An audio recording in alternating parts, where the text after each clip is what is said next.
Whether the team is giving us the highest of highs or the bluest of blues, we'll cover it all here on Commanders Nightly News. I, of course, am your host, Louie T. Thank you for joining me.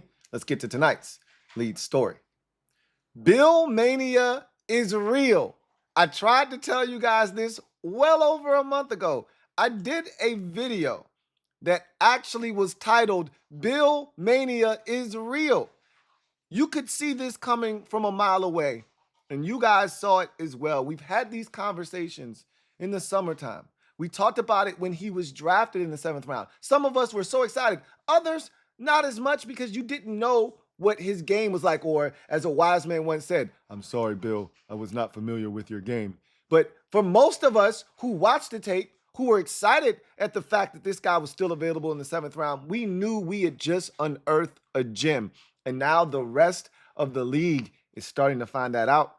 Fantasy football owners everywhere had already discovered Bill because, you know, fantasy football league guys always want to be the smartest guy in the room. So they're always looking for the next big thing so that they can say they discovered this guy and he's going to score big for them. But for the rest of the population who's just focusing in on their team, or for the rest of the fan base who's like, hey, just let me know when the games start. That's when I'll show up. I don't give a damn about none of these off-season dudes, none of the draft picks. When the games start and they matter, I'll show up. I'll be in attendance, right?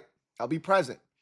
Bill is the real deal. We got ourselves a legitimate back. Did you see the media scrum at this man's locker today? That is the equivalent of what you would normally get at a star quarterback's locker if he were made available to the media in the locker room. This is why they have the quarterback do a press conference so that you can't all gather around his locker in that manner. That is the type of attention that Bill is gathering right now because he is turning into a phenomenon that fans want to hear about, but the media, they love it too. And, you know, they eat these type of stories up.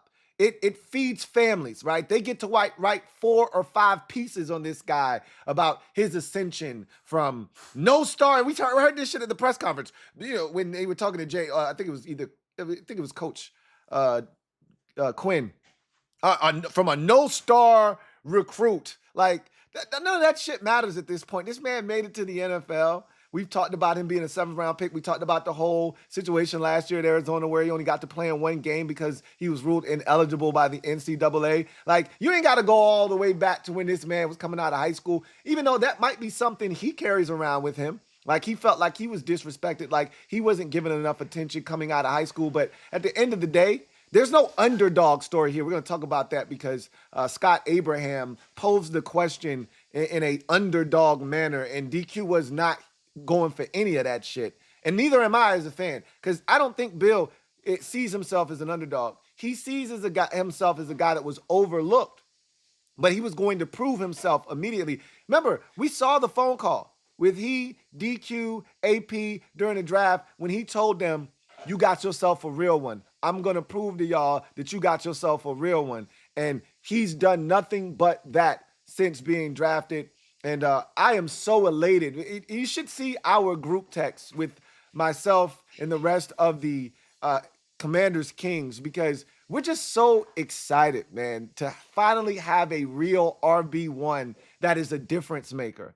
You know, I don't know if you guys caught wind of the 49ers fans already bitching and complaining about Brian Robinson Jr. That's not our problem anymore. But I told anybody that would listen, he's not a good fit for the Kyle Shanahan offense. That requires you to have vision. That requires you to be a good cutback runner. That requires you to be patient and press the hole and have acceleration, which are none of his qualities, or not his best ones at least. But again, that's not our deal anymore. Good luck to Brian Robinson Jr. Shout out to him and the best of luck to him in San Francisco unless they're playing us. But we got ourselves a real RB1. And you know what I've also developed? I've seen all of the different things happening around Bill. Dollar Bill. I saw Brian Baldinger come up and he called him Dollar Bill. And I'm like, yeah, no, I'm good on that, right? And, you know, and everybody's trying to come up with nicknames. He's just Bill. He's already got a nickname. But you know what I got? You know what I bring? I told you, I'm like one of my favorite commercials as a kid, right?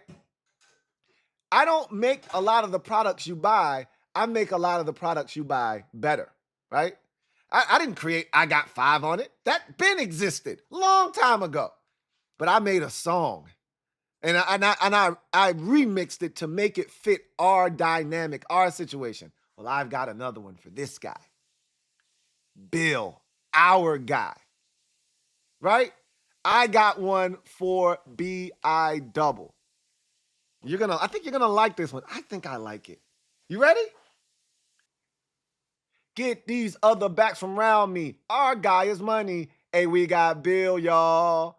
Get these other backs from around me. Our guy is money. Hey, we got Bill, y'all. Yeah. We got Bill, y'all. We got us a number one running back. We got RB1. Celebrate. No more.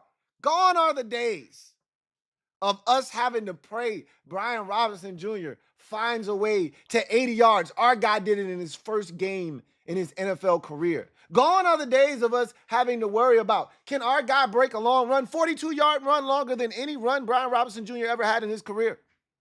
Our guy is different. And I went back and I watched the film. And for all of you mob members, we're going to watch the film tomorrow. And it was even more impressive when you go back and watch. Like, I was impressed with my initial watching of the game. And then when you go back and watch it again, you're like, golly, he set these blocks up. He was so patient. He was so decisive after being patient. He exploded to these holes. He made decisive cuts. He made guys miss. He got yards after contact. And he showed all of the qualities that got us excited for him early on in the process. Man, am I stoked that we finally have a guy. Get these other backs from around me. Our guy is money. Hey, we got Bill, y'all. You like it? Yay? Nay? I'm rolling with it anyway. Tell me what you think. Leave it down in the comment section. Anyway, I digress. Let's rock. In other news, we go. We heard from DQ. We heard from JD5. We're going to talk about what was said there. But before we do any of that, it's Tuesday. We got to turn our attention to the Green Bay Packers. Quick week, quick turnaround, Thursday night football. It's Tuesday, which means it's already Thursday. So it's really Wednesday for me. I know Wednesday was yesterday. It's Wednesday for me. Tomorrow's going to be Thursday. Friday, it'll be like more like Saturday, Sunday. It'll be Thursday. But we're going to make it work here, right? So let's get to the injury report. I had to verbalize this to you guys yesterday because at the time of me shooting the video, there was no injury report out. We got all the things we need today, so let's talk about it. So taking a look at the injury report first for the good guys, nothing here is threatening. As a matter of fact, yes, there are a lot of names on this thing because it's Tuesday. Just like I told you yesterday, there were a lot of names on the injury report yesterday that wouldn't normally be there if you were having practice on a normal day like Wednesday or Thursday or Friday. But because it's Monday, Tuesday, you're going to see a lot more names on the list because guys have to report to the team. If they feel any ache, any soreness, they have to report to the team that they feel this, and the team is then obligated to report it to the league, right? So any little, oh, my wrist hurts, which is what Jayden had, like any soreness, oh, my ankle sore, oh, my knee, they have to report that, however minor it is. So as you can see, all of the vet rest days being given out here, Zach Ertz, Jonathan Jones, Marshawn Lattimore, Von Miller, all being given, and Laramie Tunzel, all being given veteran rest days on Wednesday, or in this case, Tuesday. Deron Payne, calf, look, it says non-injury related rest. So throw him in there with the veterans that are getting a break today. Not a big deal, right? Noah Brown, limited. Austin Eckler, shoulder, limited. Tress Way, back, limited. John Bates, shoulder, full. Jayden Daniels, wrist, full. Dietrich Wise, knee, full. So as you can see at the bottom, I need you to focus in on the fact that it says the team conducted a walkthrough today. This report is an estimation. So translation, don't go too far into how important these injury reports that we're actually looking at are, because these aren't real practices. You're essentially, putting in the game plan, you're walking through, and you're getting yourself prepared for your opponent, but you're not in any way, shape, or form actually going through a full speed practice. So don't go crazy with these injury reports. I will say this as we look at the Green Bay Packers and the ops for this upcoming week. You see a few DMPs at the top here. There is one important DMP here, and that is offensive lineman Zach Tom, who legitimately injured himself in the game against Detroit. He got up slowly. I don't know if he returned to the game or not, but he did injure himself. That is a real oblique injury. He could be out of this game, okay? He could be out of this game. And so you're talking about one of their starting tackles potentially being out of this game. Again, I could be going a little bit further than I need to with that injury that he sustained against Detroit, and he may be ready to go on Thursday night. It feels like a guy that could actually miss the game. And I look, we got a break against the Giants. Their tackles weren't ready to go. Maybe we'll get another break this week with Zach Tom not being able to participate on a quick turnaround on a Thursday night. We'll see. Everybody else that's on this list, I'm going to anticipate that they're going to be ready to rock and roll. All right? So you see a bunch of guys, Zane Anderson, limited, Nate Hobbs, limited, Michael Parsons, limited. These guys are all playing. Jayden Reed, foot, limited. Keep an eye on that. I don't think he is going to have any issues playing in this game. Baron Sorrell, limited. Dontavian Wicks, limited. Matthew Golden was limited yesterday, full participant today. Again, a walkthrough. He's going to play. Jordan Love, left thumb. He's on the list. He's going to play. Just like Jaden's on the list, and he's going to play. And Daniel Whelan, their punter, right knee, full. He's going to play as well. So, again, there's really nothing to see here from both teams, but I will be keeping a close, watchful eye on Zach Tom because he did injure himself versus Detroit. They had to go to a commercial break because it took him a little while to get up. He was slow to get up, I don't want to say needed assistance off the field, but he walked gingerly off the field. I don't know if he returned or not because I watched the condensed version when they cut it up, and I never went back to see if I saw number 58 back in the game or not. So that's my fault. I should have done that. But I digress. He could have got back up, walked to the sideline, been out for 2 plays, came back in the game, finished the game, and then after the game, it was discovered that this shit is a lot worse and he's going to miss the upcoming game. So we'll see, right? Anyway, let's get to what was said at the presser today. DQ had a over 17-minute press conference. JD5 had a roughly 5.5-minute press conference, so we'll get to both of those. Start with DQ. He started his press conference by talking about play style, identity, how they do things, running, hitting, and getting the football, getting after the ball, right? He said discipline is a part of the how for them. They have to be more disciplined. He said we're going to keep working at that. We're going to keep getting after it. You know, obviously last week was not good enough, not even remotely close to good enough in the discipline department from a coaching standpoint with all the mistakes that were made there and a player execution standpoint with all the penalties. So definitely something they have to clean up. He says, so he was asked what makes their run game so hard to defend. And he basically said 2 things. It's the movement, right? It's all of the moving parts and pieces, the athletic guys that they have. And then he talked about the plays looking the same, right? The run action fakes looking the same as a pass play. He said you have to, with all the moving parts, we pulling guards and tackles, you got to get downhill and get into your fits. And then it looks exactly like, he said, we pulling guards and tackles. It looks like a run, and that's the same action we have for a pass. Now your linebackers are out of position. That shot right behind them in the middle of the field is wide open. And so that's what you want. That's what we lacked here with Scott Turner. That's what we lacked here with Eric Bieniemy when there was no continuity between run and pass. Our play action, hell, Jay Gruden didn't even have a great, run action, fake offense. Like, our run game was so bad with Jay, with that damn duo that he used to run, that you couldn't run play action fake off of it. So that didn't even exist for us. That wasn't even an option for us to explore.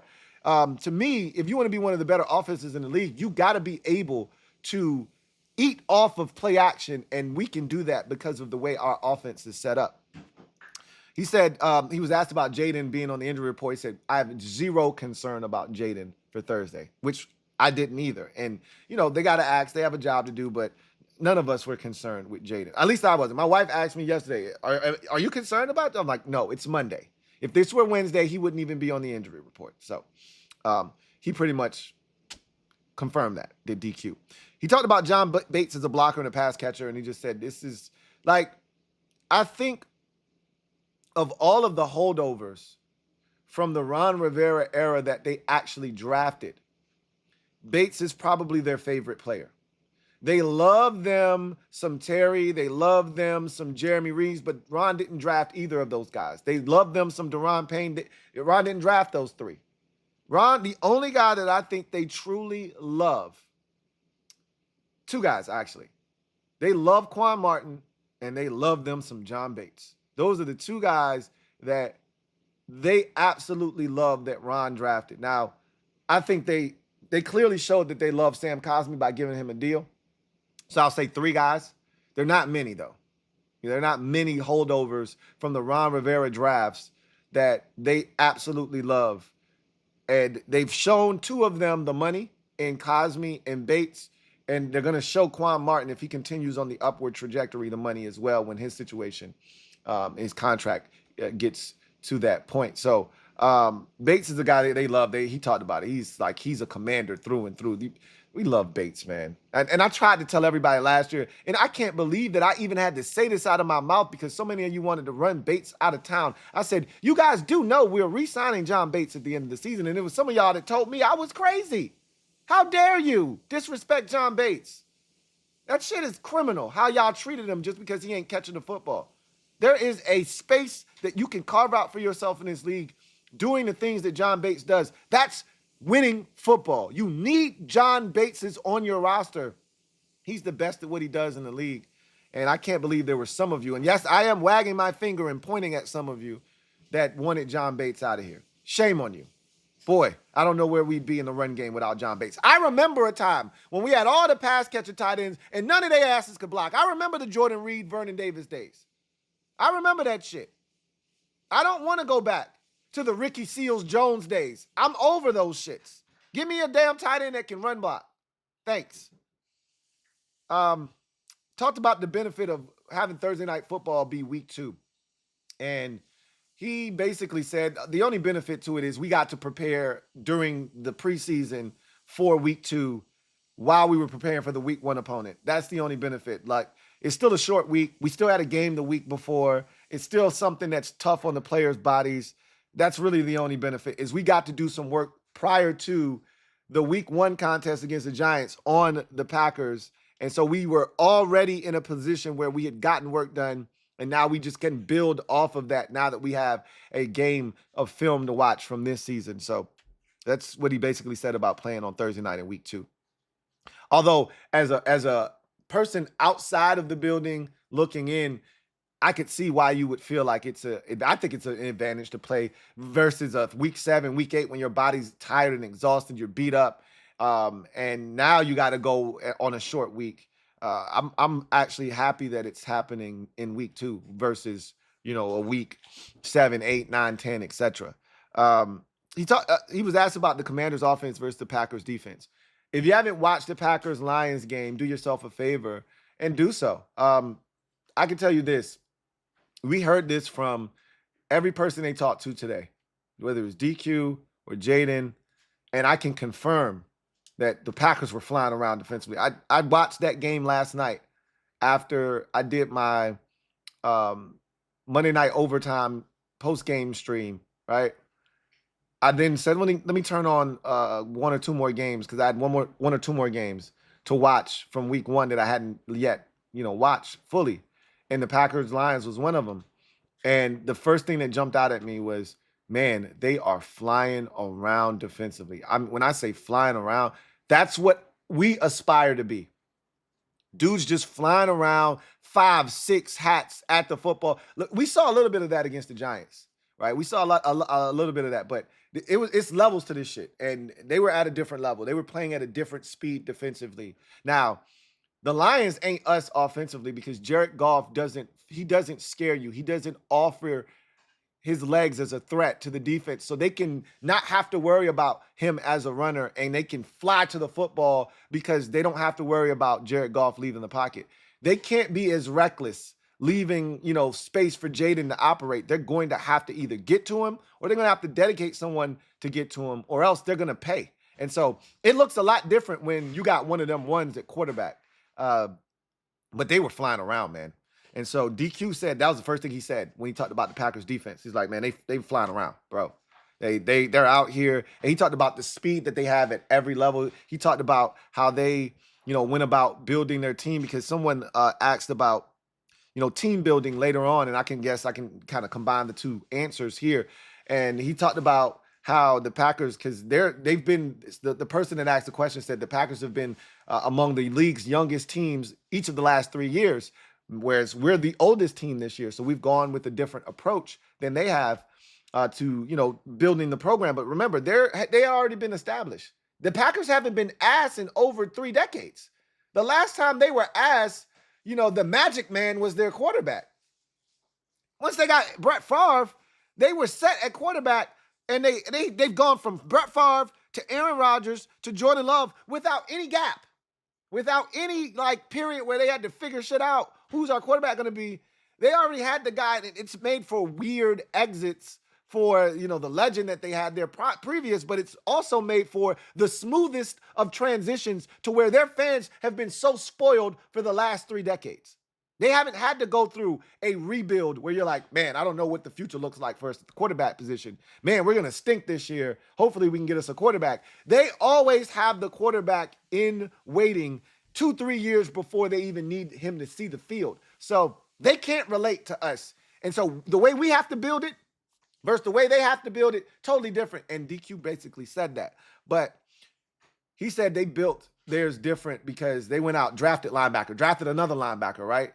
Quay Walker, drafted another guy in Edgerrin Cooper last year. So they got 2 speedy linebackers. They drafted Lucas Van Ness in the first round, drafted Rashawn Gary in the first round. So you got 2 more defensive linemen. Then you went out and traded for Michael Parsons. Then you went out and signed in free agency Xavier McKinney, who led the league in interceptions last year. Not to mention, you've done some things, at the cornerback position. So they've got all these resources poured into this defense, and they're flying around, DQ said, and he is not wrong. The Packers O-line, he was asked about that, and it's a group that's solid, but I think, I wasn't impressed with their offensive line, to be honest with you. Now, I was impressed with them pass protection wise, but they did a lot of things to chip and to make sure that guys weren't, getting active on Jordan Love. He had plenty of time back there to survey the field and do what he needed to do. So I think they do a really good job of protecting Jordan Love and not allowing him to be under duress. We're going to see if with us just rushing 4, can we be as aggressive and active as we were in week 1? I think we're going to see us add some blitzes to the mix, add a 5th rusher at times, and maybe even heat them up and go with 6 when we really feel like the time is right for that. But ultimately, I think the difference between us and Detroit is Detroit, it was not in a position to play any type of man coverage. And I don't think they're as talented as we are in the secondary. So Green Bay was able to take advantage of the Detroit secondary. I don't think they can do that to us as well as they did against the Lions, but their offensive line did a really good job of protecting Love. I didn't think they were great in the run game. I did not. I'm not afraid of them run blocking wise. I think we can have the same type of effect run defensive wise in this game that we did against the Giants. Now, I'm not saying that because they got a better back than Josh Jacobs, and I do, and we have to respect Jordan Love. So there's a little bit of a difference in what they're going to be able to do with a run game, but they're even more creative. They do some creative shit, just like us, the reverse pivot handoffs that look like you're about to toss it to somebody that's going in motion just to turn all the way around and hand it to the running back. They do a lot of creative shit out of the backfield as well. So Matt LaFleur is very innovative when it comes to the run game. He does a lot of different things. And so they're going to give us some different looks that we haven't seen. And I'm looking forward to seeing this challenge kind of unfold. But I feel good about, what we have and how we match up with the Green Bay Packers. We'll talk more about that as the week continues to progress. He was asked about Tress Way's status, said Tress is fine. just like he did with Jayden.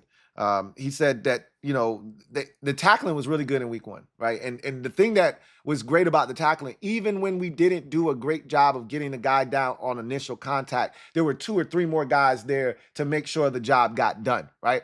So he talked about 2 things that they do, 2 types of tackling. Profile tackling, that's when you're square, I'm square, right? You see me, I see you. And then, they thud, he said, at practice when that happens. Then it's the 2-man tackle where, you got a guy in pursuit, your teammate over here, and now you're also in pursuit. You can take a certain angle to force him towards your help. You don't want to stay square with him and give him an opportunity to go by you that way before the help can come, or get around both of y'all because you gave him the outside. You got to take the proper angle, cut him off, force him back towards the help so that you guys can both either make the tackle or you can run him into the help, so to speak. So, or make the tackle yourself. So he talked about, them really drilling that at practice. And they came out of the gates, I thought, really well in terms of the tackling department. Slowing down Micah. He had a joke at his press conference where they asked him, what would I do if I was coaching the Packers with Micah? He said, I'd sit him this week. It's a short week. I'd sit him.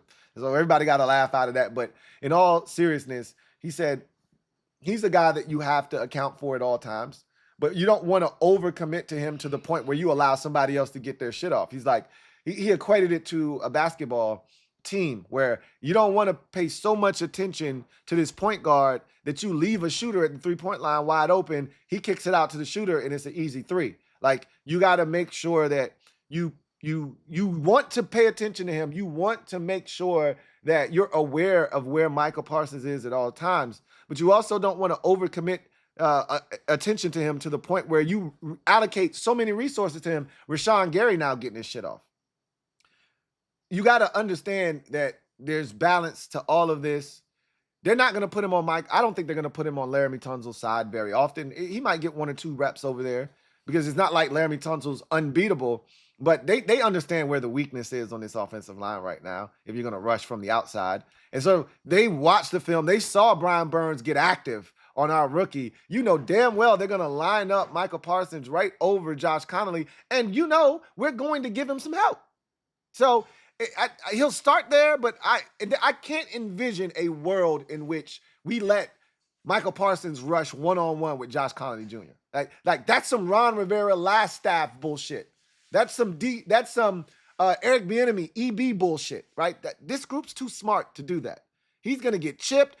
He's going to be better off rushing from the interior, which I wouldn't be shocked to see him do. Because if he gets to the outside on either side, they're probably going to they're going to tear his damn ribs up barbecue chicken style, right? So they're going to have a plan for Michael. You best believe it. He kicked our ass last year too. Jayden's performance. He basically said, look, man, we missed some shit. Yeah, I told y'all, we watched the game. He left some meat on the bone, basically is what DQ said without saying it. Like, he said, but we all got to be better, right? But he's like, you missed the one to Terry, you missed the one to Debo. There were some opportunities out there. But he said, Jayden's the ultimate competitor. And he said, this is the thing that I don't worry about. He's missing them now, but he's not going to continue to miss those in the future. So he's like, I'm not tripping about it. And really, you just chalk that up to a lack of reps, right? Not having the timing and the rhythm with Terry because Terry wasn't in camp. Not having the timing and rhythm, with some of these other guys because Noah Brown, and he didn't have any issues throwing the ball to Noah Brown. But, those guys weren't in camp. And so it's just a timing rhythm thing. He'll get that down, and we all feel good about that moving forward. He talked about C-Rod being inactive, and he said, look, it's the numbers game, and, every week it's going to be different. This week we needed 6 receivers up, right? We didn't know what Noah and that whole situation was going to look like. We just wanted to be prepared, so we had a 6th receiver up. Some weeks we might pull down 1 linebacker. We might pull up another linebacker. We might pull down, and we might go with 5 receivers instead of 6, and that will allow a guy like C-Rod. He's like, look, C-Rod has hit all the marks. He's a competitor. He's ready to go. That's one thing they loved about him last year. I until they have a reason, I think they're going to reallocate that 4th running back spot, that roster spot to some other position that can use it, whether it's an extra linebacker, an extra receiver, an extra offensive lineman, whatever that looks like. I don't think they feel like it's necessary right now, but should an opportunity arise where that is necessary, then you could see C-Rod being active. I don't think he's going to be active most weeks. He talked about ball is life. And basically, he said, we got to produce turnovers. We had 2 opportunities. The ball was on the ground when Russ was trying to get to the end zone, and we forced a fumble, and we couldn't recover that. And then we had the Quan Martin pick, but that was negated due to a penalty. So he said he likes the, he likes the opportunities we've created, but we got to capitalize. We got to actually, get in that turnover column and start forcing those turnovers. One thing that we love about our team is we have a quarterback that doesn't turn it over a ton. And, conversely, the rest of the team follows suit and doesn't turn it over a lot. But, and let me knock on some wood. But you got to produce turnovers, man. You got to start finding ways to get your hands on the football. Jayden almost threw a pick on the very first throw of the game, right, against the Giants. That was a bad decision, and luckily it wasn't a worse throw, but it was tough. Like, you don't want to do that. And so we've got to take the football away, create shorter fields for the offense, and hopefully that starts this week. He talked about BI double, right? And him not being an underdog. Scott Abraham basically was like, Bill in high school, coming out of high school, was a 0 recruit. He bounced around college football. Just pretty much tried to make this man feel like he wasn't shit coming into the league. And DQ was like, we don't see it like that, bro. He's not an underdog, to us. We just feel like he's a guy that kind of fits in with all of the draft picks. He's no different than Josh Connolly. He's no different than Trey Amos. All these guys are ready to jump in and get in the mix and be a part of this thing. And he's worked extremely hard. He's put himself in a position to be ready, which DQ talked about at his press conference last week, that Bill is ready. I think he talked about it yesterday, as a matter of fact. Like, he was ready. His readiness was the thing that they loved the most about Bill. He was ready to come in here and work and put forth the effort to be at his best so that when his opportunities came, he didn't miss. And you're seeing the fruits of his labor pay off. They asked him about Marshawn Lattimore and him being healthy, and DQ said he's hit every mark. He worked tirelessly to be in this position, and now you're seeing the fruits of their labor with him and his labor putting in the work to be ready.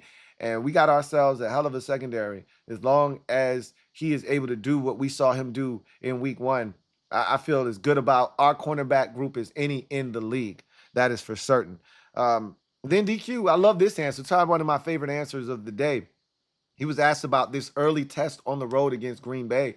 And he was like, look, this is going to be a big-time matchup. You're on the road, under the lights, Thursday night football, week 2, really good team in Green Bay. They do some really good things over there. But guess what? They got to see us too, man. They got to play us. Like gone are the days where we over here, worshiping other teams that are quote unquote better than us or are equals, et cetera, et cetera. Ain't nobody kowtowing to nobody no more, man. When I look at opponents now on the schedule, they got to play us. Yeah, I respect the hell out of Green Bay. I respect the hell out of Detroit and Kansas City and Denver and the Chargers and all these teams on the schedule that are good football teams. But guess what? They got to play us too. We got one of them ones. Y'all got to try to get active against us. We like that now. And DQ is basically like, hey, they nice and all, but so are we. And they got to deal with us on Thursday night. Hell yeah. Hell yes. And then finally, he talked about contingency plans, and he said early in his career, they put together a plan and they tried to execute it and they tried to stick to it. And he said, you got to be fluid. You got to be able to adjust. He said, rarely does it ever go the way that you map it out during the course of the week. And it's how you adjust to things not going the way that you saw it going during the week. That's how you ultimately, he said, you can't wait till halftime to make adjustments. You got to make them on the fly. And it's the teams that do that the best and the fastest are the ones that usually win the game. And he talked about turnovers too. And he said, look at the teams that produced the ball in week 1, the teams that won the turnover margin. He said, you got to fact check me on this. He hit one of mine that I do. I usually say, hey, y'all don't run with what I'm telling y'all. Y'all go fact check this now. All right. Don't take my word for it. But he said, of the games that had turnovers, he said, I think there were 9 of them. The team that won the turnover margin went 8-1, he believes. So it's important. We know that's a tale as old as time, right? Like, win the turnover battle gives you a significant chance to win the game. So that's not new. You get to the JD5 presser, and he was asked about his performance right out of the gates, and he said, "I could have played better." It's as simple as that. It's week 2 now. I'm moved on from that, but yeah, I could have played better. I missed some opportunities, and I'm gonna be better. Right? Simple as that. Right? Then he's asked about Michael Parsons and his impact, and do you have to game plan for him? And he's like, yeah. Like he said, quote, Micah got paid a lot of money for a reason. You definitely got to know where he is. And then he added to that, don't let a game wrecker wreck the game. Like these are all great sound bites and quotes from your star signal caller, because he's acknowledging the fact that that guy can wreck a game. We saw him do it against us in Dallas many times. We watched this guy destroy game plans for us. So don't let a game wrecker wreck the game. I love it. He was asked about Bill, and he was like, man, he loves to see, his meteoric rise. He's put in the work. He said that this guy, and you could see Jayden kind of taking him under his wing in the summertime. I showed you the artwork from the Bill Mania video that I did, and one of the pictures from that artwork was Jayden with his arm around Bill, because he could see the talent, and game recognized game. And he looked at Bill and he said, man, he looks damn familiar. He knew this guy can help us win, right? And he has, you ain't never seen a Jayden Daniels C-Rod pick with his arm around C-Rod talking to him. I'm not saying that it's never happened. You just ain't never seen the shit. That's all. And I don't think it has happened. But anyway, all I'm saying is he knew Bill was talented from day one. From the first time they worked out at practice, he looked at that young fella and said, hey, he could be something for us. And he's talked about his patience, his ability to maximize runs, get the most out of them. And he's going to be a problem. Everyone knows it. And I'm just so glad that they saw fit to not waste time. Don't listen to people like me, who I wouldn't have traded Brian Robinson Jr. Not initially. I didn't think we could get a 6th-round pick either. Once I saw the compensation, hell yes. But I wouldn't have traded Brian Robinson Jr. But they knew he wasn't a part of the future. I knew he wasn't a part of the future. You knew he wasn't a part of the future. So why wait? And also, why keep the young fella off the field? Why do that? Why? No need. Get this veteran out of here so we can make space for this young fella to get all the carries he needs to showcase to the world that he's like that. I love it. Jayden was asked about John Bates and, how the media always tries to phrase shit a certain way. And they were like, well, John Bates is an underrated player around the league. How do you guys feel about John Bates? And he's like, he ain't underrated in our building. That's for sure. He do all the dirty work. We love us some John Bates, and we're so glad he's on our team. I couldn't have said it any better myself. Like, that is the epitome of John Bates. Does all the dirty work, the shit that nobody likes to, talk about. It's not the thing that's going to show up on somebody's highlight reel or any of these talking head networks. But everybody that knows, if you know, you know. Shit don't go the way that it's gone without a guy like John Bates doing the dirty work that a lot of people don't want to do. Night game at Lambeau. He talked about the environment and, he's not going to change anything that he does because it's night game, because it's at Lambeau, somewhere he's never been. But he did say, growing up as a kid, Lambeau was one of those places that held nostalgia and had that mystique. So he is going to take in the environment, early on, in his warm-up and all of that stuff. But ultimately, when they get out there on the field and it's time to play ball, all that shit goes out the window. And this is what we do know about our QB. He is capable of going on the road and silencing a crowd. We've seen him do it many a times. When he needs to be a stone-faced assassin, he can do it.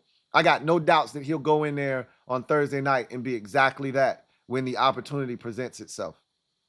He talked about the Packers defense, and the same thing I said DQ said, and the same thing that I told you I could confirm is what he said out of his mouth. They were flying around. You watched that game against Detroit. They were flying around. No ifs, ands, buts about it. Those boys were flying around like a Dan Quinn defense circa 2021, like a Dan Quinn defense circa 2015, like a Dan Quinn defense circa, 2012.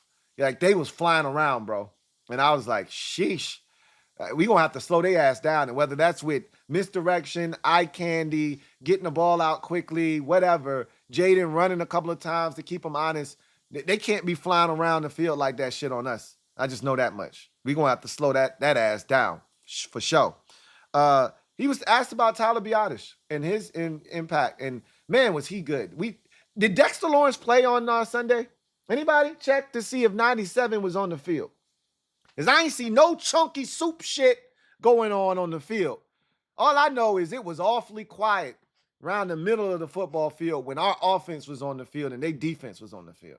Somebody said, I think it was Rico that said, Tyler Biadasz ain't never lost a rep against Dexter Lawrence. That streak still intact as far as I'm concerned, because I hadn't even forgot the man was on the field. I was more concerned with the edge rusher dudes because I forgot Dexter Lawrence was on the field. He didn't do a damn thing, right? So Tyler Biadasz is a big part of that. He's a huge part of that. And he talked about, making calls, setting protections, how they work in unison to do all of that and all that good stuff. So ultimately, he's like, Tyler's the man up front. He talked about his relationship with Jordan Love, and he lit up like a Christmas tree. He's like, yeah, that's my guy, man. We both SoCal guys. Matter of fact, we was working out this summer together, and we told each other we're going to see you in week 2. And he's like, I'm excited to play against him. I think this is the beginning of a budding rivalry between two of the better young quarterbacks in the NFC. I wouldn't be shocked if we see these guys in the playoffs a bunch of times throughout the two of these guys' careers, right? And then, he was asked about striving for greatness. He was like, the week 1 performance wasn't great.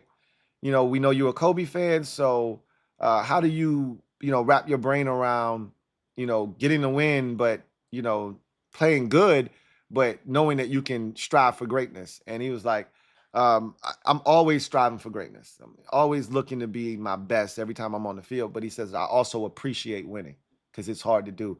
What a great answer. Good answer. Show me appreciating winning. Dang, that's the number 1 damn answer on the board. Yeah, no, obviously I want to be better, and that was his mindset. Like, Jayden wants to be better, but I'm not going to sit here and dwell over the fact that I missed some opportunities. I didn't play my best. We still won. That's important. You can fix the mistakes while winning, and that's what they did. And so you love that from Jayden. That was his press conference today. I thought both he and DQ. Oh, can't leave without talking about the Brian Burns situation. So we all saw the Brian Burns quote after the game when he talked about Jayden talking too much and how he, was really like, I don't talk to me, man. I'm not a fan of people trying to talk to me during the game. You want to talk to me after the game. And he made it seem like Jayden was a square, like, he was like, hey, man, hey, dude, how you doing? And all that shit. And Jayden was like, first of all, I did not say that to him. That don't even sound like me. He's like, I just like having fun out on the field. Like, one of my favorite pictures from the game is Jayden. I saw it live when he did it. I was like, look at Jayden smiling at this man, knowing he can't catch him. He turned the corner on Brian Burns, and he looked back at him as he's running past him, and he smiles at him as he's running past him and turning the corner to pick up a first down on a run. And, Jayden, that to me epitomizes who Jayden is. He likes to have fun out on the football field. So he continues to do that, and I love it, man. You're supposed to enjoy it. Like, I enjoy what I do. That's why I always tell y'all, enjoy what you do. Find what you're truly passionate about and do that. Jayden is truly passionate about playing a game of football. It's always going to be fun to him. And when it's not fun any longer, that's probably when he'll stop. And so I love it, man. That's my quarterback. That's my quarterback. I love that guy. We're going to take a quick break, get a word from one of our sponsors, come back on the other side, and get to our first look at the Green Bay Packers on Thursday Night Football. See you on the other side. Sleeper is the best way to experience and connect over sports together. It's a one-stop shop for all of your sports needs. You can celebrate and chat in the games in real time with other users, get the fastest scores, blazing fast news and alerts right at your fingertips. Play in fantasy leagues and win real money on picks contests. So enjoy sports the way they were meant to, together. Download the #1 sports app today.